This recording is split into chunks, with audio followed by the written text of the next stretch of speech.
This is a story of America's most controversial election. The year is 1876. Decorated Civil War general and then President Ulysses Grant considers running for a third term, but ultimately he decides to keep the two-term tradition going, and it's an open race now.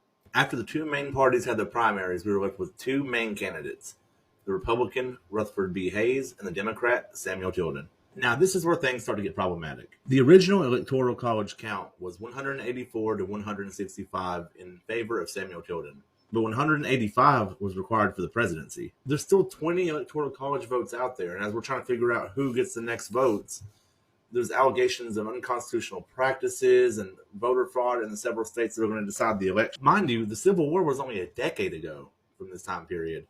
So we're still a nation divided and trying to heal from such a conflict. Realizing the gravity of the situation, Congress decides to create an electoral commission that's going to adjudicate who gets these 20 electoral college votes. They decide the most fair way to go about it is to use 5 members of the House of Representatives, 5 members of the Senate, and 5 justices of the Supreme Court. By the time this committee formed, they had 8 Republicans and 7 Democrats. Now, this committee voted along party lines 8-7 in favor of Rutherford B. Hayes, but to the absolute shock of Samuel Tilden, they gave Rutherford B. Hayes all 20 electoral college votes that were still on the table, meaning Rutherford B. Hayes won the presidency with an electoral count of 185 to 184. Now you might be wondering, how did that happen?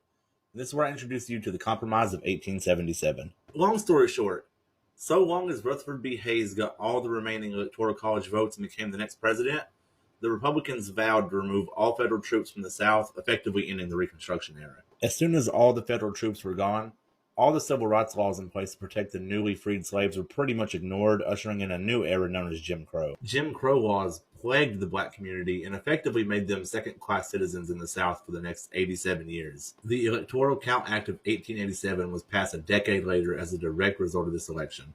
However, history has a weird way of repeating itself, and over 100 years later, this exact law of 1887 will be revisited again. Comment down below if you know which election I'm talking about. Anyways, that's all I have for this election. I hope you're entertained. Like and subscribe, and comment down below another U.S. history topic you'd like me to cover.